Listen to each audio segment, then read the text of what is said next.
We are beginning page 4 of CQ27.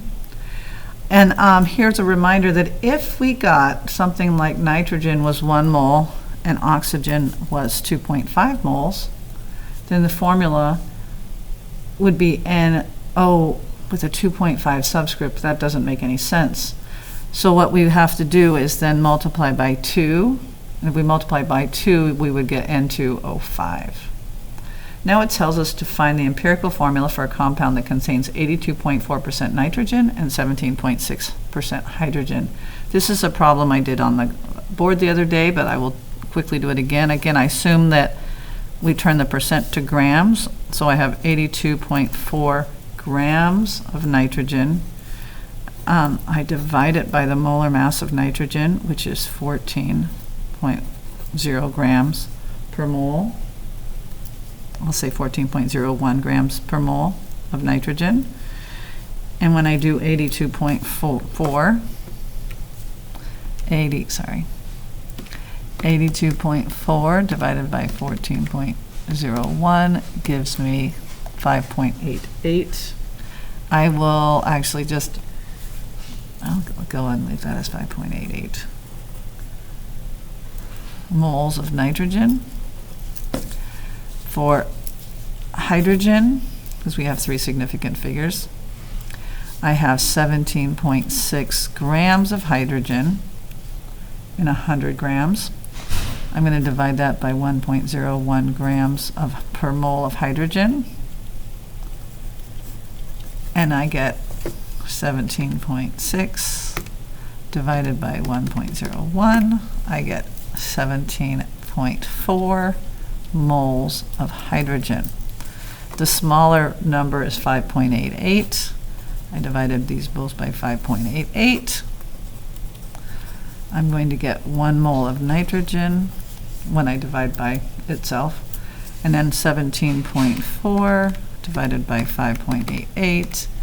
I get 2.959, which is rounds pretty much to 3.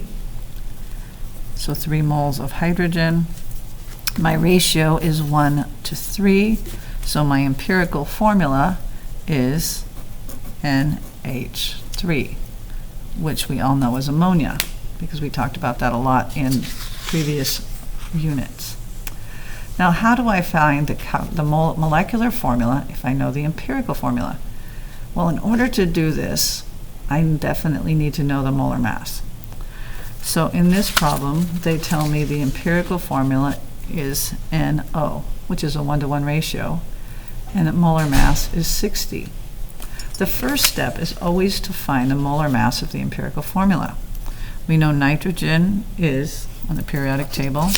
Again, I've been doing this without looking. 14.01. And oxygen, we know, is 16. We use oxygen a lot. These are pretty common elements, 16.00.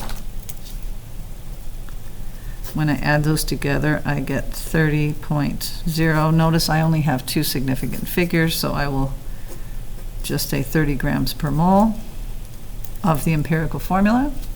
So that's the first step. The molar mass of the empirical formula is 30 grams per mole.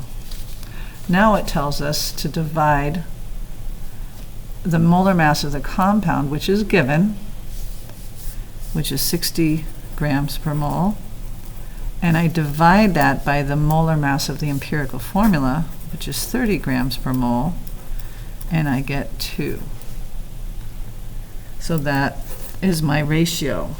Okay, so my ratio of the molar mass of the compound to the molar mass of the empirical formula is a 2-to-1 ratio. It says your answer tells you how many empirical formulas are in the molecular formula. And so I now know that I need to multiply my subscripts by this number. In this case, it's 2.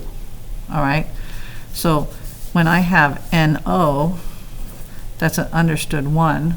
I'm now going to multiply the 1 by 2 and the 1 by 2, and that is going to be my molecular formula.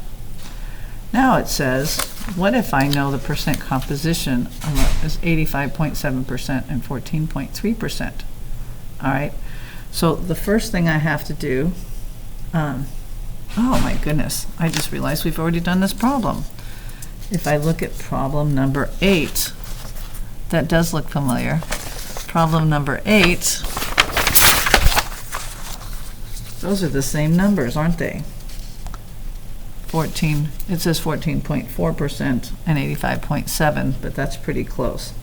So I'm going to say my empirical formula must be CH2, since I've already done that problem. So my empirical formula is CH2. Again, C number 8.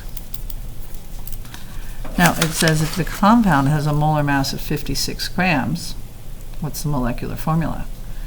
Well, for CH2, I have to first figure out what the molar mass of CH2 is. So I have 12.01, and then I have 2 times 2.01, which is 2.02, which is about 14.03. Notice I only have 2 significant figures. So I'm going to say 56 grams, which is my molar mass, divided by 14 grams per mole, which is my molar mass of my empirical formula. 56 divided by 14 is 4. So that means I need to take my CH2 and multiply those by 4. 1 times 4 is 4. 2 times 4 is 8. So my molecular formula is C4H8. That concludes page 4.